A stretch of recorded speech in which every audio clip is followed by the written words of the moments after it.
அப்போ அப்போ உனக்கு என்ன பிடிச்சிருக்கா? இது போதும் அன்பு. என் மேல இவ்வளவு ஆசை வச்சிருக்கியா?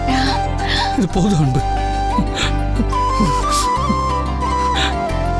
அன்பு, ஐ லவ் யூ அன்பு, ஐ லவ் யூ. கிட்டவா அன்பு.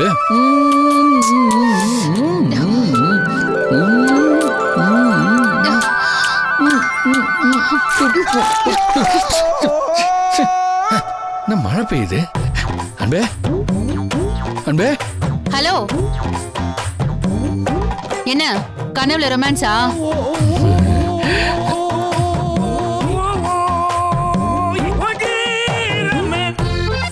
கனவா? உனக்கு வேற நினைப்பே இருக்காதா? ஏதோ முத்தெல்லாம் குடுக்கற மாதிரி பண்ணிட்டு இருக்க. அப்போ முத்தி முழுக்க என்ன பத்தி என்ன நினைச்சிட்டு இருக்க? நான் ஒன்னும் உனக்கு முத்தம் கொடுக்கல, நீதான் முதல்ல வந்து கொடுத்துட்ட. ஐயோ, அப்ப என்ன பத்தி அவ்வளவு மொட்டமா யோசிச்சு வச்சிருக்கல நீ? நீ கனவுல வந்ததுக்கு நான் என்னமா பண்ண முடியும்? நீ யோசிக்கிறது தானே கனவா வரும். நான் அப்படிலாம் எதுவும் யோசிக்கல. நிறுத்து. இத பாரு, கனவா இருந்தாலும் என் கேரக்டரை அசிங்கப்படுத்துற மாதிரி கனவு கண்டு அவ்வளவுதான் சொல்லிட்டேன்.